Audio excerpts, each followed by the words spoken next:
sobre problemas de trabajo y relaciones industriales por la Universidad de Bolonia. En materia laboral, el doctor Ferro se especializa en los temas más complejos, brindando asesoría con una orientación preventiva con base a planteamientos efectivos.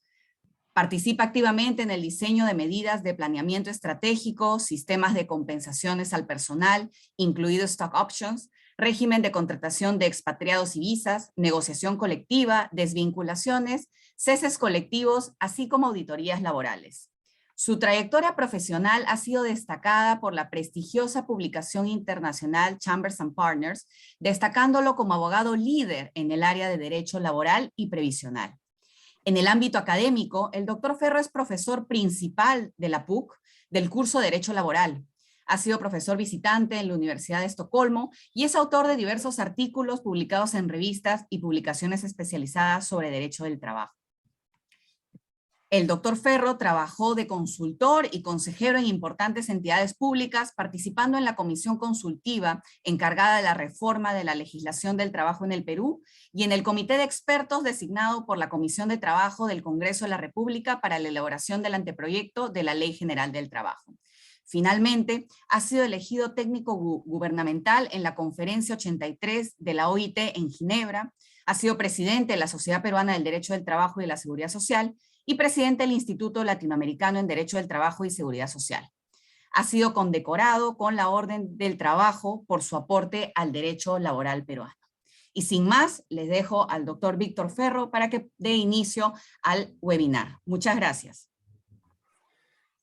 Gracias, Marilú, por tu presentación. El tema que nos toca exponer el día de hoy reviste una singular importancia. La tercerización de servicios ha sido un tema usado intensamente en nuestro ordenamiento y en nuestras relaciones laborales. Y cabría preguntarse si la tercerización es una forma malévola de abaratar los costos de la mano de obra, como se ha sostenido recientemente en estos días con ocasión de la nueva norma que regula la tercerización laboral, o es una forma destinada a obtener eficiencias empresariales, de manera que la empresa se concentre en aquello que es especialista, en aquello que tiene el know-how, que tiene la inversión más adecuada, mientras que delegue a terceros la posibilidad de realizar actividades que no corresponden a sus actividades fundamentales. Entonces, una pregunta central que debatiremos el día de hoy es si se puede tercerizar solamente las actividades principales o si también se pueden tercerizar las actividades complementarias. Pero una breve referencia a las empresas que tercerizan servicios. En el Perú, las empresas que han optado por tercerizar sus actividades de mantenimiento equivalen al 62% de todas las empresas que tercerizan en el Perú. Seguridad el 32%, producción el 14% y limpieza el 11%. Limpieza como tercerización. Vale decir, no estamos hablando aquí de un supuesto de intermediación, sino estas empresas han optado por un esquema de tercerización para actividades de seguridad, de limpieza, que también podrían haber optado por la intermediación, dependiendo cómo finalmente se lleva a cabo el servicio. Entonces, las empresas que tercerizan según el sector, tenemos que en construcción, estamos hablando del 76%, en el área de servicios 74%, en manufacturas 69%, en minería 64%, en comercio 62% y en pesca 60%. Vemos pues que existen servicios, por un lado, en que se encuentra nítidamente configurado el destaque de trabajadores, a la vez de actividades donde la tercerización o la tercerización de actividades sí se encuentra también nítidamente presente. En materia de tercerización en el Perú, los trabajadores en empresas de tercerización y de intermediación en el periodo 2011-2020 han ido manteniendo un esquema más o menos uniforme, donde la intermediación laboral ha cedido lugar a los primeros puestos en materia de tercerización a esta última actividad, la tercerización. ¿Qué quiere decir esto? Que en nuestro medio son más las empresas que optan por la intermediación que la tercerización. Si vemos aquí, en azul, intermediación, y en amarillo, tercerización, vemos que son más las empresas que optan por la intermediación que la tercerización. Y 2011-2020. Empresas tercerizadoras de intermediación, un número de empresas, vemos aquí, el año 2011, teníamos estas empresas, 400 empresas que hacían labores de tercerización y 819 que hacían labores de intermediación. En el año 2020, esto varía, son 918 empresas que hacen labores de tercerización, se reduce la intermediación a 647. La tercerización va ganando terreno. Y las inspecciones efectuadas por SUNAFIL, las órdenes de inspección del periodo 2011-2018, mientras que en el año 2011, en materia de tercerización, las inspecciones se limitaban a 213 y las de tercerización a 421, en el año 2018, último año que se tiene la información, esto anda en 144 para labores de tercerización y 208 en materia de intermediación. Vemos que esto se ha reducido, pero también recordemos que este periodo 2018 coincidió con esta seria recesión económica que se vio en el Perú y en todo el mundo. Muy bien, vayamos a los temas que nos conciernen más directamente. Estamos hablando de una empresa tercerizadora que tiene un contrato de trabajo con determinados trabajadores y que brinda un servicio especializado u obra con autonomía empresarial y se lo brinda a una empresa principal o contratante.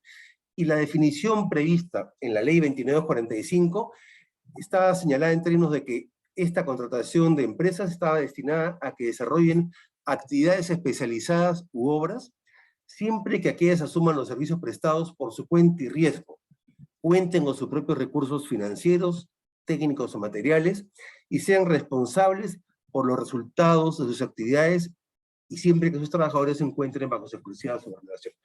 Esos son pues los elementos configuradores de la tercerización según nuestra ley de tercerización hoy vigente, la ley 2945, que ha sido objeto de una nueva norma reglamentaria. Y la anterior regulación señalaba que se puede tercerizar actividades y servicios que no supongan una simple provisión de personal, vale decir, actividades especializadas, actividades vinculadas a la actividad principal de la empresa principal, que exijan un nivel de conocimientos técnicos, científicos o particularmente calificados. Esa es la regulación actual. Comparemos. Por un lado, la anterior regulación simplemente se limitaba a decir que estos servicios u obras no supongan una simple provisión de personal, pero vamos a volver sobre esta definición más adelante, mientras que la regulación actual precisa que las actividades pasibles de tercerización son aquellas vinculadas a la actividad principal de la empresa principal, que exigen un nivel de conocimientos técnicos, científicos o particularmente calificados. Vemos entonces que aquí hay una limitación de lo que se puede tercerizar, refiriéndolo a la actividad vinculada a la actividad principal, y siempre que eso exija un nivel de conocimientos técnicos, científicos o particularmente calificados. Y respecto a la tercerización de obras, se plantea que exista un encargo concreto vinculado a la actividad principal que se encuentre debidamente especificado en el contrato entre ambas empresas. Y aquí viene el tema central. Las actividades especializadas u obras no pueden tener por objeto el núcleo del negocio. Vemos pues que se presenta ya una definición de los supuestos pasibles de tercerización que empieza a diferir notablemente de la regulación anterior. Entonces, en la anterior regulación no existía la definición de núcleo del negocio. En la regulación actual se dice que el núcleo del negocio forma parte de la actividad principal de la empresa, pero que por sus particulares características no corresponde a las actividades especialidades u obras que pueden ser objeto de tercerización con desplazamiento. Vamos a profundizar esos temas un poquito más adelante. Pero entonces, un primer concepto a tener en cuenta es que entramos a una definición novedosa. se plantea entonces que no cabe la tercerización respecto a aquello que corresponde al núcleo del negocio. ¿Y cuáles son esos criterios para identificar el núcleo del negocio? Primero, la norma hace una remisión al objeto social de la empresa, vale decir lo que figura en los estatutos. Después, lo que identifica a la empresa frente a sus clientes finales, al elemento diferenciador que lo califica, que lo caracteriza dentro del mercado en el que desarrolla sus actividades, aquella que genera un valor añadido a sus clientes, y la actividad de la empresa que suele reportarle mayores ingresos. Esto pues implica tener claro que hay alguna actividad que es típica de la empresa principal, que esa actividad principal la distingue del resto de empresas en el mercado, que esa actividad principal es la que le genera un valor agregado, y a su vez, que esa actividad principal, pudiendo tener otras, es la que le genera mayores ingresos. La anterior regulación, en el Decreto Supremo 006/2008-TR, decía que comprende a las empresas principales cuyos trabajadores están sujetos al régimen laboral de actividad privada que tercerizan su actividad principal, siempre que se produzca con desplazamiento continuo de los trabajadores a las empresas tercerizadoras, etc. La regulación actual nos dice que comprende a las empresas principales cuyos trabajadores están sujetos al régimen laboral de la actividad privada que tercerizan actividades especializadas u obras que forman parte de su actividad principal, siempre que se produzca con desplazamiento continuo de los trabajadores de las tercerizadoras a los centros de trabajo de operaciones, y que no está permitida la tercerización de las actividades que forman parte del núcleo del negocio. Vemos entonces que mientras que en la anterior regulación existía una posibilidad de tercerizar la actividad principal en general, la regulación actual limita esto para decir que ciertas actividades especializadas u obras que forman parte de la actividad principal, siempre y cuando no correspondan al núcleo del negocio.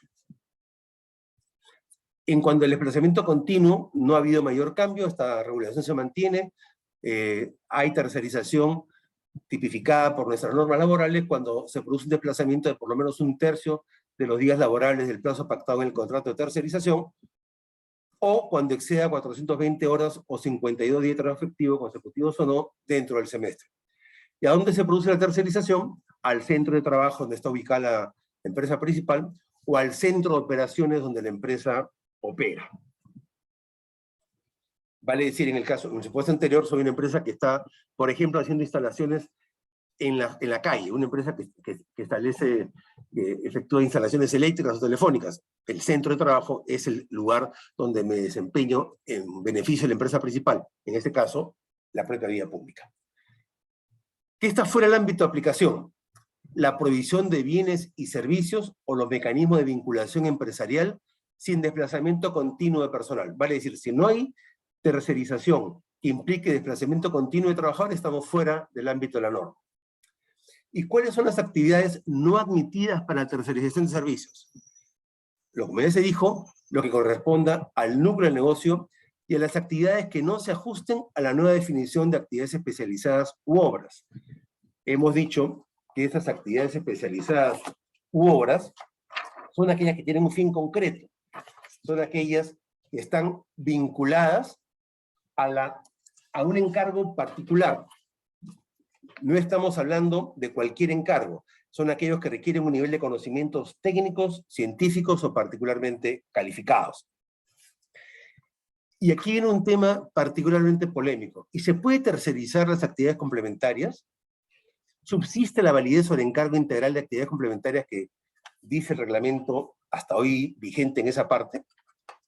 Y esto nos obliga a remitirnos a lo que menciona el artículo 5º, cuando señala que la desnaturalización se produce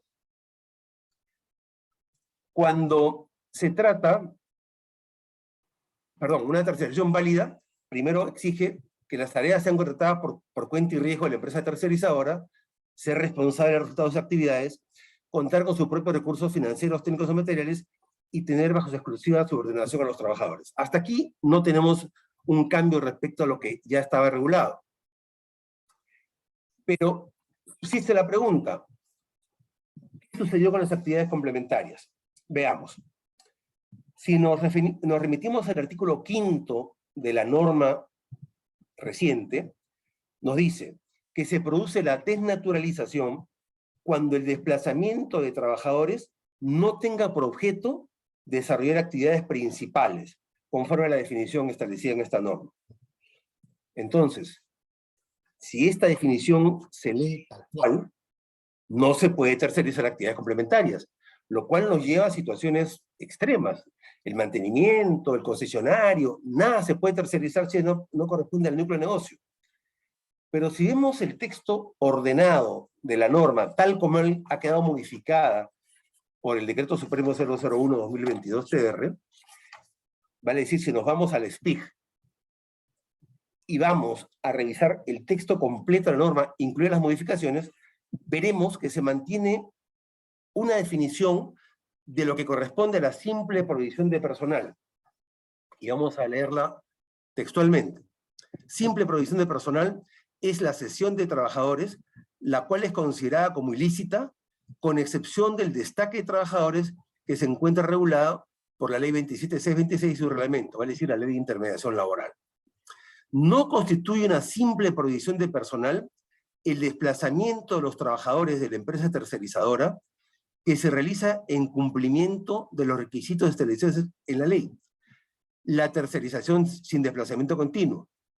El encargo integral a terceros de actividades complementarias, ni las provisiones de obras y servicios sin tercerización. Entonces, ¿en qué quedamos?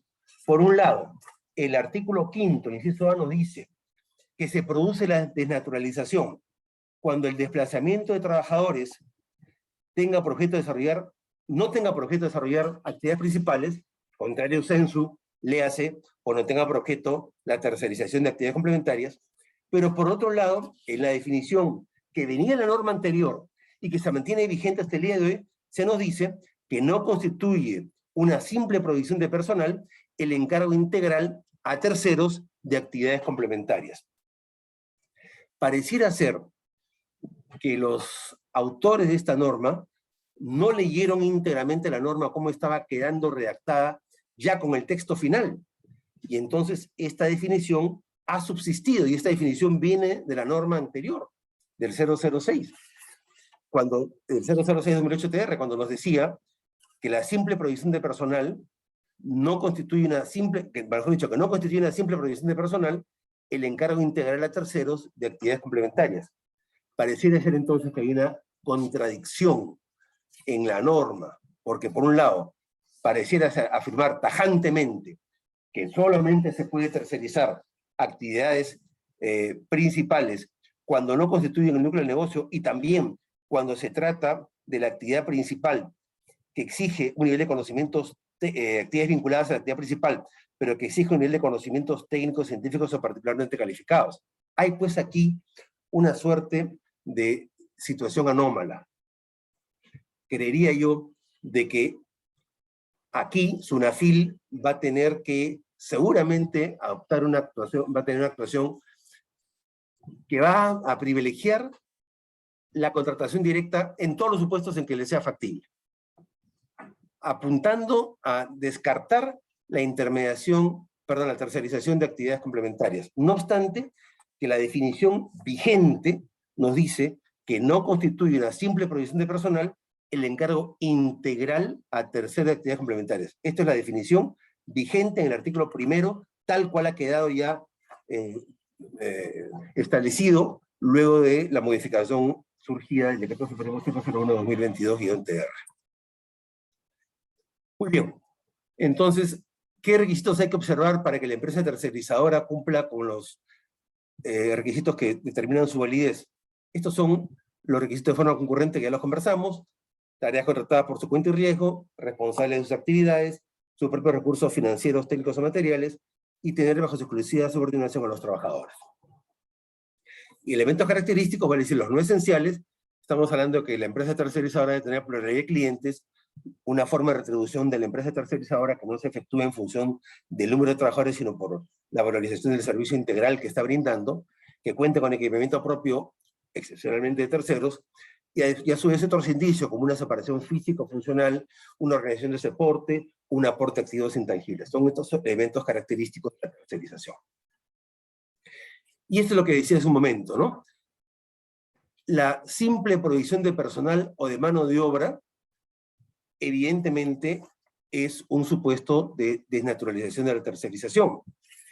Pero la definición de la norma, tal cual ha quedado redactada, admite que no constituye una desnaturalización el encargo integral de las actividades complementarias.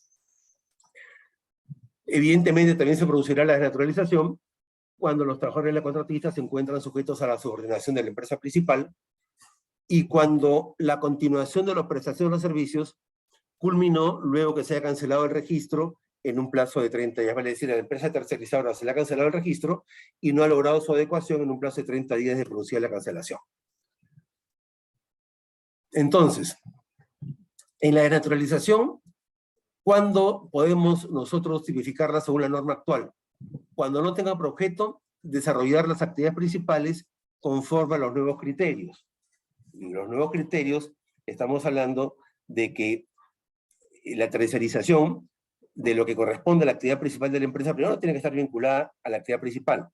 Y después, cuando éste exija un nivel de conocimientos técnicos, científicos o particularmente calificados. O, alternativamente, cuando se realiza para efectuar actividades que forman parte del núcleo del negocio. La simple provisión de personal descalificada, la subordinación a la empresa principal, obviamente descalifica la tercerización, y después de la continuación de la plazo de 30 días. Muy bien. ¿Qué implica limitar la tercerización de las actividades principales?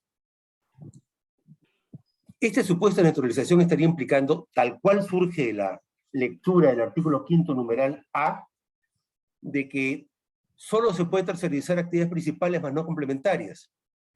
Pero hemos dicho que hay una contradicción en la norma, porque por un lado nos admite la definición que se puede llevar a cabo la tercerización de actividades que no implican una simple provisión de personal, cuando media un encargo integral a terceros de actividades complementarias, definición que está vigente hasta el día de hoy.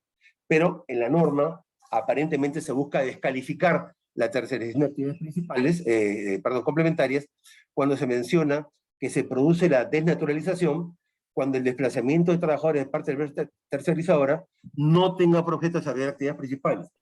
Contradicción. Contradicción. Aquí se quiso hacer algo en la norma, y a mí me queda claro que el objeto que tuvo este dispositivo por parte de sus autores es limitar al máximo la tercerización, pero por otro lado, les quedó vigente la definición que ya preveía la norma de lo que corresponde a la simple provisión de personal, definición que no ha variado, y que señala expresamente que no constituye una desnaturalización lo que constituye la simple provisión de personal, el encargo integral a terceros de actividades complementarias. Respecto a las actividades especializadas, señala que se limitan a actividades vinculadas a la actividad principal que exigen un nivel de conocimiento técnico, científico, particularmente calificado. Efectivamente, ese tipo de actividades especializadas son pasibles de ser tercerizadas, pero en tanto y en cuanto, primero, que estén vinculadas a la actividad principal y que tengan ese nivel de exigencia, conocimientos técnicos, científicos o particularmente calificados. Y respecto de obras que impliquen la ejecución de un encargo concreto vinculado a la actividad principal de la empresa. ¿Cuáles son las consecuencias de la naturalización? En la anterior regulación, incorporación del trabajador a la planilla de la empresa principal, la nueva norma, que exista por ahí encontrar desde qué momento se produjo la naturalización, vale decir, se incorpora a la planilla, pero se puede acreditar desde cuándo se ha producido esa desnaturalización, para que a partir de ese momento en adelante opere la incorporación del trabajador a la planilla de la empresa principal. El resto se mantiene, del pago de beneficios e indemnizaciones, y la multa podrá aplicarse una FIL. El registro se mantiene, hay un proceso ante el Ministerio de Trabajo que tiene que cumplir un plazo para que las empresas se adecúen.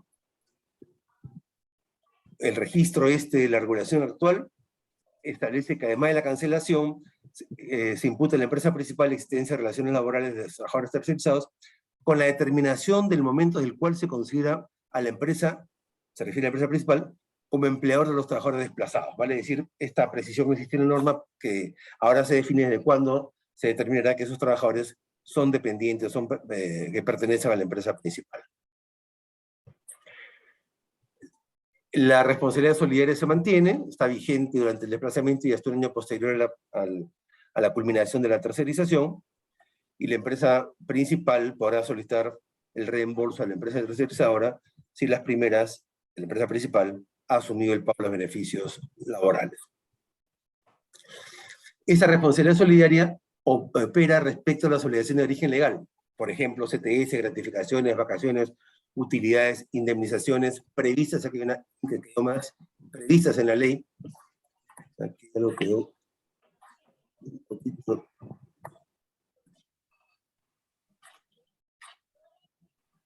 Previstas en la ley, indemnizaciones previstas en la ley, acá quedan previstas, y no aplica a los beneficios convencionales, las que surgen de normas internas, de la costumbre, el contrato individual o el convenio colectivo. Sobre esto, no hay responsabilidad solidaria si la hay respecto a obligaciones de origen legal. Aquí no hay una modificación en la nueva regulación. ¿Qué queremos nosotros? Que el Decreto Supremo 001/2022 incurre en un supuesto de ilegalidad, porque está restringiendo la tercerización. La ley no ha limitado los supuestos de tercerización. La tercerización está prevista en términos amplios. No está restringida a las actividades principales, no estaba restringida a las actividades nucleares, no está restringida a las actividades especializadas o a las obras. La tercerización estaba prevista en términos amplios y, por tanto, cuando la norma ahora pretende, en forma equívoca y contradictoria, limitar la tercerización a las actividades principales, aquí se está produciendo un intento claro de violar la ley, porque estamos pretendiendo introducir unas limitaciones que no se encontraban previstas en la ley. Por tanto, la modificación debió ser legislativa y no reglamentaria. A su vez, aquí la ley previó expresamente que constituye tercerización de servicios los contratos de gerencia, los contratos de obra, los procesos de tercerización externa, los contratos que tienen por objeto que un tercero se haga a cargo de la parte integral de un proceso productivo. En cambio, el Decreto Supremo 001/2022 incurre pues en un supuesto de ilegalidad al pretender limitar la tercerización a actividades especializadas vinculadas a la actividad principal con una exigencia a nivel de conocimientos técnicos, científicos o particularmente calificados, y creemos que la autoridad inspectiva va a adoptar criterios que incluso restrinjan los contratos de gerencia. No obstante que en la ley eso era perfectamente válido. Pero, lamentablemente, esta regulación, que creemos tiene un claro tinte restrictivo, va a dar lugar a que SUNAFIL previsiblemente va a aplicarla con esos criterios limitativos y, de nuestro punto de vista, que exceden el marco de la ley. Este tema ya ha sido analizado por el Tribunal Constitucional en diversos fallos, vamos a comentar solamente algunos. Entonces, aquí ya se mencionó claramente, claro, con la legislación anterior, pero refería a la ley que se mantiene vigente, que permite que se tercerice la actividad principal de la empresa usuaria, y que no, por tanto, no había ninguna limitación sobre menores condiciones laborales que afecten la dignidad del trabajador, que fueron los sustentos de quienes pretendieron cuestionar estas disposiciones.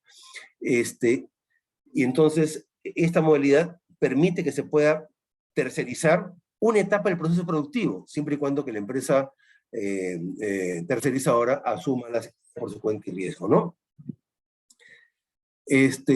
Entonces, el fallo del Tribunal Constitucional mencionó que este sistema de tercerización no restringe los derechos individuales y colectivos de los trabajadores, no hay un menor nivel de derechos laborales. Esa afirmación que se había planteado también por parte de quienes pretendían impugnar la norma carecía de sustento, ni tampoco se concluye de que este régimen de tercerización afecta a la dignidad de los trabajadores y por tanto descalifica la demanda en estos extremos, ¿no es cierto? Y veamos que estos intentos de limitar la tercerización ya tienen antecedentes en la legislación comparada. En Ecuador, Bolivia, en México, hay regulación restrictiva de la tercerización laboral. Y los resultados han sido, en los tres casos, nefastos.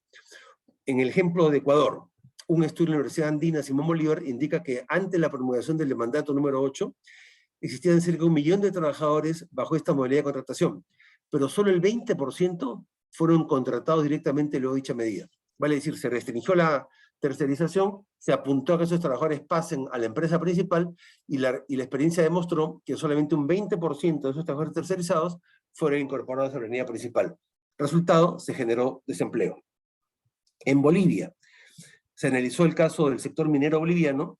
Un estudio señaló que hubo imposibilidad de surgimiento de proveedores especializados para la industria, que la imposibilidad de surgimiento de proveedores especializados dio lugar a una proliferación de cooperativas de trabajadores, eran mineros independientes, que ofrecían salarios significativamente inferiores a los de sus pares asalariados y mínimas condiciones de seguridad. Vale decir, se precarizó el empleo, que antes estaba en manos de contratistas, pasaron a una suerte de cooperativa de trabajadores del Perú. Alguna experiencia tuvimos también nefasta con las cooperativas de trabajadores. Y en Bolivia, este tema precarizó el empleo y dio lugar a que los trabajadores que vieron restringida la tercerización pasaron a un régimen menos beneficioso que el que tenían en el pasado.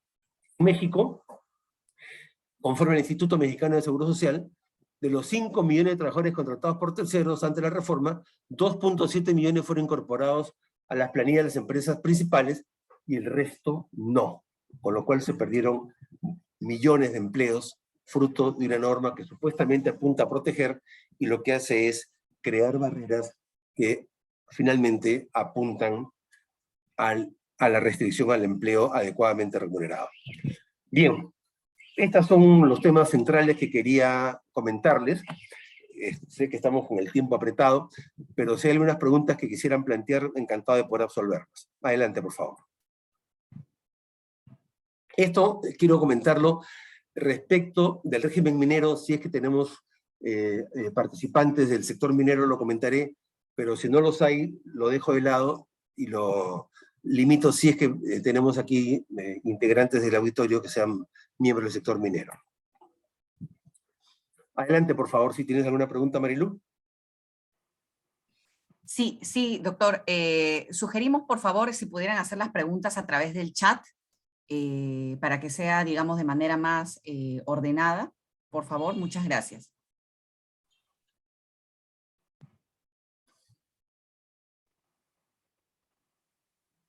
Acá tenemos una primera pregunta, doctor.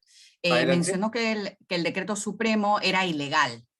¿Qué medidas legales se podrían tomar al respecto ante la ilegalidad de este decreto? Bien.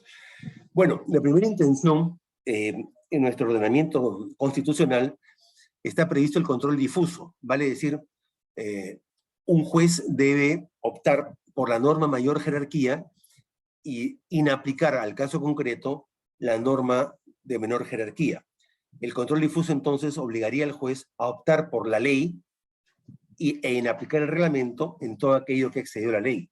Y como quiera que el reglamento ha introducido limitaciones a la tercerización que no surgen del texto de la ley que pretende reglamentar, creería entonces que un primer elemento de defensa sería recurrir al control difuso para que se inaplique la norma que excede el marco legal. Otra opción podría estar referida a una acción de amparo, donde se haya producido una afectación a los derechos constitucionales. La ley no puede quedar superada o violada por un reglamento, entonces eso también afecta a derechos constitucionales, la jerarquía normativa. Y al mismo tiempo podrán plantearse también, así simplemente hay una inspección que ordena una incorporación a la planilla, que podrá ser materia de cuestionamiento, podrá igualmente plantearse que hay una amenaza al ejercicio de estos derechos constitucionales por el simple intento de desconocer el orden previsto en nuestra jerarquía normativa, ¿no? Entonces tenemos, por un lado, el control difuso, por otro lado, la acción de amparo, y también, eventualmente, una acción popular que apunte a que se declare que la norma ha excedido el marco de la ley y que, por tanto, resulta ilegal.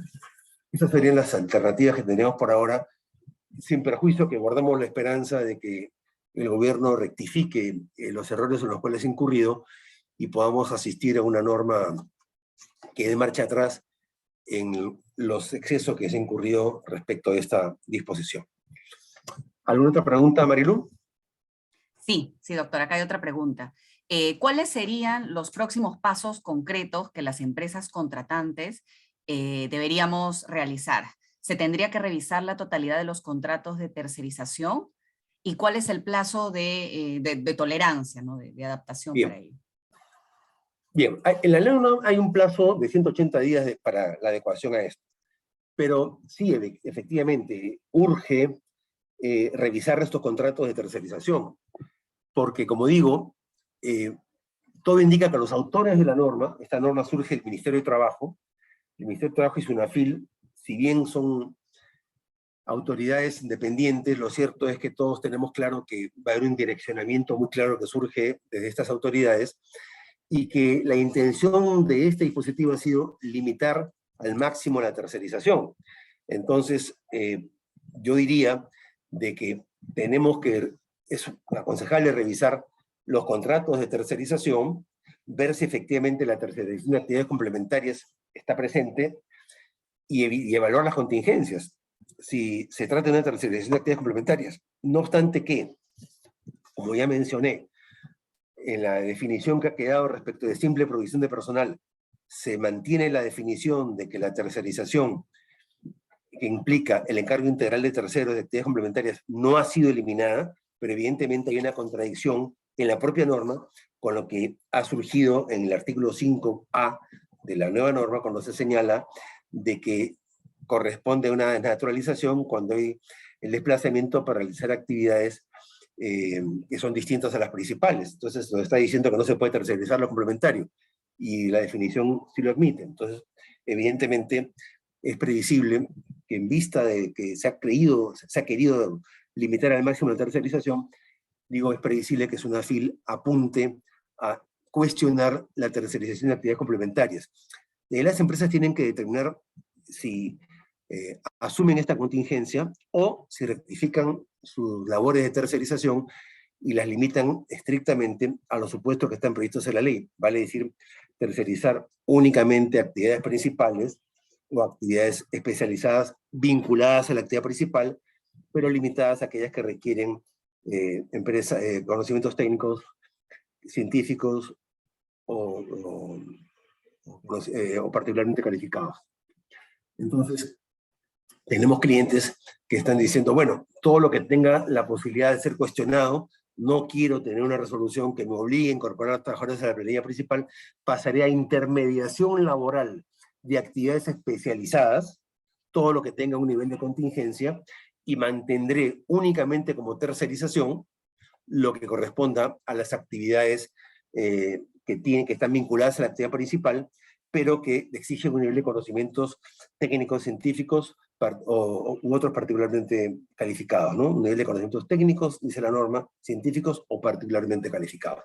Entonces, una posición conservadora implica limitar la tercerización a ese tipo de actividades, y otros podrían decir, no señor, yo asumo la contingencia, en la norma se mantiene la definición de lo que puede ser materia de calificación como tercerización, porque se dice que no constituye la simple provisión de personal el encargo integral a terceras actividades complementarias. Me cojo esa definición y digo entonces que esta definición no ha variado y asume el riesgo propio. Nuestra percepción es que SUNAFIL va a sostener de que solamente se puede tercerizar limitativamente lo que está previsto en esta norma, ¿no? En esta norma de que solamente se puede tercerizar las actividades vinculadas a la actividad principal, pero que siempre que exijan conocimientos técnicos o científicos o particularmente calificados. Muchas gracias, doctor. Acá tenemos, creo que tenemos espacio quizás para un par más de preguntas. Otra consulta hecha por el chat es, ¿cómo considera usted que se podría llegar a determinar la actividad nuclear del negocio? ¿Se deben realizar informes o algún documento para que ante una potencial fiscalización la empresa pueda defenderse? Bien, La norma establece varios criterios identificadores, ¿no es cierto? Primero es una revisión estatutaria, el objeto social de la empresa. Después, lo que identifica a la empresa frente a sus clientes finales. Luego, el elemento diferenciador de la empresa dentro del mercado en el que desarrolla sus actividades. 4, la actividad de la empresa que genera un valor añadido a sus clientes. Y 5, aquella actividad que le genera mayores ingresos. Ojo, esto implica un análisis conjunto, no es un análisis aislado de que modifica estatutos, asunto solucionado, o esa es la actividad que me genera mayores ingresos. No, esto va a ser necesario analizarlo en conjunto, un análisis integrado. Y por tanto, lo que habrá que hacer es un análisis de caso por caso, donde eventualmente será necesario incluso entrar a la modificación del objeto social de la empresa, pero que también se pueda identificar lo que corresponde a esos otros 4 elementos identificadores más allá del estatuto de la compañía. Entonces, creería que esto es un análisis sistemático, integral de todos los elementos identificadores de lo que corresponde al núcleo del negocio.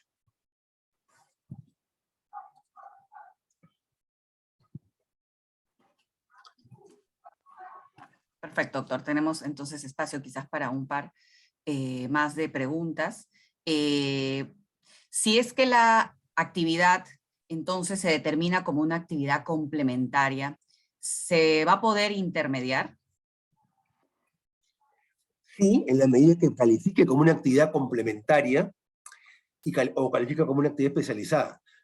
La diferencia entre intermediación y tercerización, para estos efectos de la pregunta, está concentrada en que, mientras que la primera exige que exista una inversión de capital, recursos técnicos, financieros, un know-how, una actividad especializada, una subordinación exclusiva hacia la empresa tercerizadora, en la intermediación lo que predomina es el desplazamiento de mano de obra, la provisión de personal, actividades de limpieza, actividades de mantenimiento, de seguridad, etc. Ese tipo de actividades pueden seguir siendo intermediadas, son actividades complementarias. La norma también menciona, la norma de intermediación laboral, que se pueden intermediar actividades especializadas, y entonces habrá que seguramente virar hacia la intermediación laboral de actividades especializadas y aquello que pudiese presentar un nivel de contingencia respecto a esta nueva regulación. Pero hacemos notar que las empresas de intermediación laboral tienen que constituirse con ese único giro de actividad. No es que yo simplemente agrego una nueva actividad a mi actividad previa. No, no, no. Tengo que constituir una empresa de intermediación laboral que tenga como actividad esta, la de brindar servicios complementarios o especializados. Entonces, este tema no exige otra cosa que repensar en lo que corresponde a la empresa que está brindando los servicios de tercerización para evaluar si pueden ser trasladados a una empresa de intermediación laboral de servicios especializados cuyo único giro sea ese. Listo. Creo que probablemente esta ya sea una de las últimas preguntas por temas de tiempo. Tenemos muchas más, pero digamos por las limitaciones del tiempo y el espacio que tenemos el día de hoy no hemos podido pues contestarlas todas a través del webinar. Acá la consulta es cuando la norma se indica que las empresas deben adecuarse, ¿se refiere a que se podría optar por una intermediación o necesariamente implica que la planilla pase a ser directamente del cliente o de la empresa usuaria? Lo que nos está diciendo esta norma para el plazo, respecto al plazo de los 180 días, es que la tercerización tiene ese término, 180 días, para adecuarse a los nuevos parámetros que han surgido con esta norma. Si no lo hace, se va a asumir que se ha producido una desnaturalización de la tercerización. Vale decir, se continúa tercerizando a trabajadores fuera de los supuestos que la ley ha establecido. En ese caso, vencido ese plazo, sus trabajadores podrán reclamar su incorporación a la planilla de la empresa principal. No es un plazo para que los trabajadores pasen a una intermediación laboral de servicios especializados, no. Es un plazo para que nos adecuemos a la nueva regulación. Dentro de esa nueva regulación, en algunos casos, efectivamente podrá trasladarse trabajadores a una intermediación laboral de servicios especializados, en tanto y cuanto estemos dentro de esos márgenes. Entonces, el plazo es para adecuarse a esta ley de tercerización, y en algunos casos algunas empresas tendrán que incorporar a trabajadores en la empresa principal, otras podrán decir, no señor, yo me acojo a la definición que está vigente y asumo la contingencia, y otros dirán, puedo trasladar parte de esas actividades a mis actividades, a un supuesto de intermediación laboral de actividades especializadas. De repente una pregunta más y ya cerramos, Marilu. Ya, perfecto. ¿Qué sucede si como empresa principal no quisiera continuar con la tercerización, con los contratos que tengo, porque considero que lo tercerizado calza en el núcleo del negocio? ¿Podría, en caso mis contratos lo permitan, resolver los contratos de tercerización de manera inmediata? Bueno, aquí la norma establece una prohibición de la resolución, ¿no? Dice, o sea, en realidad el problema se traslada a la empresa tercerizadora, que dice, durante el plazo de su adecuación, los 180 días, las empresas tercerizadoras no pueden extinguir los contratos de trabajo de los trabajadores que hubieran sido desplazados para el desarrollo de actividades que forman parte del núcleo del negocio. Ahora, la prohibición opera para las empresas tercerizadoras. No me está diciendo que yo, empresa principal, puedo o estoy obligado a mantener el contrato con la tercerizadora. No. Yo puedo resolver ese contrato. Evidentemente, va a haber ahí una circunstancia donde esa empresa tercerizadora va a tener que evaluar qué hacer con su personal. Si esa empresa tercerizadora resuelve los contratos, va a incurrir en la prohibición. Pero la norma no establece de que eso implica una violación de las normas hoy establecidas por parte de la empresa principal. Ahora, ¿qué es lo que creo que va a suceder? Que esos trabajadores a cuya empresa tercerizadora le han resuelto el contrato y que por tanto se han privado del empleo, van a demandar a la empresa tercerizadora y van a plantear también que sea codemandada la empresa principal. Y por supuesto, la defensa será, señor, no hay ninguna consecuencia prevista en la ley para la empresa principal, pero que sean involucrados en el proceso es más que seguro que eso sea, porque van a decir que finalmente la verdadera razón por la cual se ha producido su desvinculación ha sido la resolución del contrato entre la empresa principal y la empresa tercerizadora, y por eso que han perdido el empleo. Entonces, que se demande a la empresa principal como causante de esta desvinculación y por tanto que sea también una codemandada. Evidentemente, la defensa estará orientada a decir que esa no es una consecuencia prevista en la norma. Y hago notar también, en el caso de los tres supuestos que hemos previsto al descubrir el caso de México, Bolivia y Ecuador, en que se produjo el mismo efecto. Muchas empresas resolvieron los contratos de empresas tercerizadoras, no incorporaron a los trabajadores de las empresas tercerizadoras, muchos de ellos perdieron el empleo y se produjo este efecto nefasto que se ha producido en estos tres países conforme hemos revisado. Entonces, es simplemente ese tipo de norma populista que por su afán de proteger no percibe los efectos negativos que causa y termina siendo más bien una norma de desprotección. Muy bien. Habíamos previsto 1 hora para esta charla. En realidad comenzamos un poquito tarde. Estamos esperando que se conecten la mayor parte de las personas que se registraron. Y no sé si, Marilu, le damos unos minutos más para completar la hora que estaba prevista en el Zoom. A ver, un par de preguntas más, Marilu, para poder concluir. Perfecto. Acá consultan, ¿la SUNAFIL ha establecido criterios para diferenciar actividad principal de actividad complementaria? En realidad los criterios estaban previstos en la ley. Y la ley simplemente tenía una definición que la ley de tercerización y su reglamento tomaban de la ley de intermediación. La actividad principal y la actividad complementaria estaban definidas en la ley de intermediación. Y entonces quiere decir que cuando estábamos hablando del concepto de actividad principal, nosotros nos remitíamos a los supuestos que ya estaban regulados, que SUNAFIL los ha seguido aplicando, ¿no es cierto? Entonces, actividad principal, aquella actividad que es consustancial al giro del negocio y que corresponde a las diferentes etapas del proceso productivo. Vale decir, Por ejemplo, la exploración, explotación, transformación, producción, organización, administración, comercialización y en general toda actividad sin cuya ejecución se afectaría y o interrumpiría el funcionamiento y desarrollo de la empresa. Mientras que por actividad complementaria, la norma había previsto de que es aquella que es de carácter auxiliar, no vinculada a la actividad principal y cuya ausencia o falta de ejecución no interrumpe la actividad principal. Y ponía ejemplos como vigilancia, seguridad, reparaciones, mensajería externa y limpieza.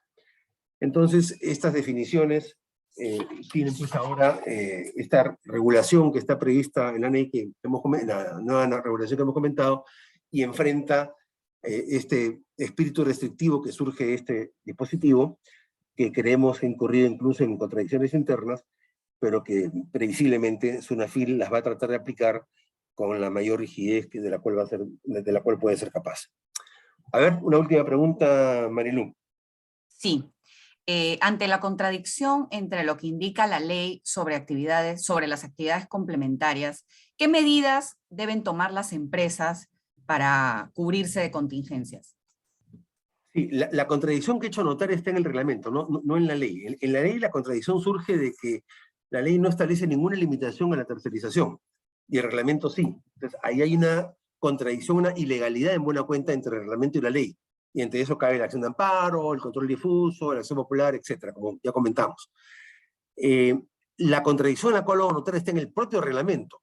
El propio reglamento tiene por una parte, en el artículo 5A, una especificidad muy concreta, nos está diciendo que solamente se puede tercerizar aquellas actividades que están vinculadas a la actividad principal.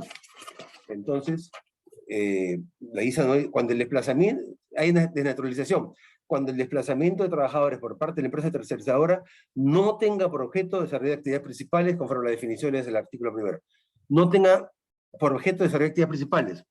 Ergo, no tiene por objeto desarrollar actividades complementarias, contradice entonces el objeto de ese supuesto, y estaríamos entonces ante un supuesto de naturalización. Pero reitero nuevamente, en las definiciones de lo que es la simple provisión de personal, se menciona específicamente que no constituye simple provisión de personal el encargo integral a tercero de actividades complementarias. ¿Qué podría hacerse una FIL? Bueno, esta es una definición, ¿no es cierto? Es una mera definición de lo que es la simple provisión de personal, pero aquí tenemos una norma más enfática, más precisa en el propio dispositivo, que dice qué cosa es lo que se puede tercerizar, y contrario a censo no se puede tercerizar lo que no está expresamente previsto, y por tanto no se puede tercerizar actividades complementarias.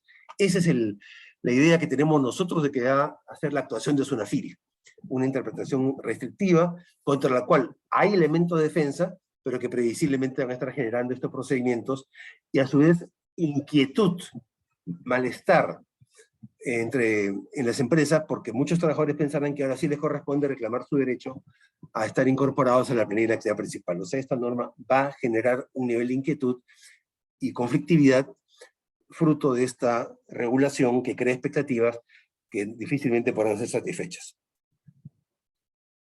Muy bien. Entonces, les agradezco mucho su participación. Voy a ver si... Sharing.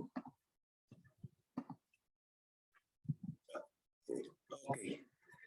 Entonces, nuevamente, les agradezco mucho su participación. Ha sido muy entusiasta y muy amplia. Creemos de que esto genera muchas interrogantes, muchas preguntas adicionales, y que por tanto las inquietudes van a surgir, vamos a estar seguramente teniendo criterios de SUNAFIL en el corto plazo. Ya sabemos de algunas empresas que sus trabajadores están reclamando ser incorporados a la actividad principal. Ya hemos recibido un par de casos donde los trabajadores ya empezaron a plantear esto.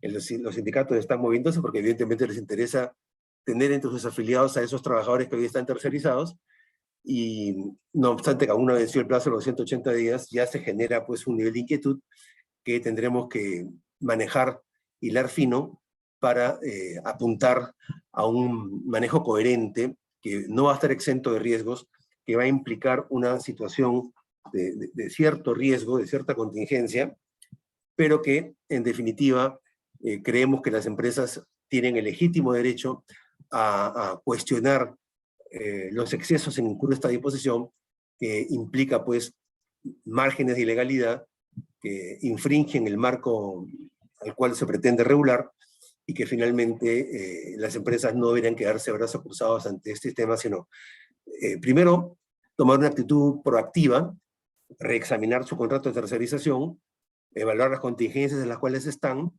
determinar si es necesario modificar el objeto social, ver los otros elementos identificadores, asumir medidas preventivas y también evaluar hasta dónde están dispuestos a asumir los riesgos de inspecciones adversas de parte de SUNAFIL.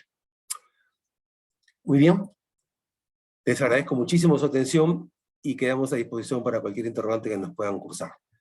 Muchas gracias. Muchas gracias. Hasta luego. Que estén bien. Gracias. Gracias. Gracias. Gracias. Muchas gracias. Buenas noches. Muchas gracias. Buenas noches. Gracias. Buenas noches.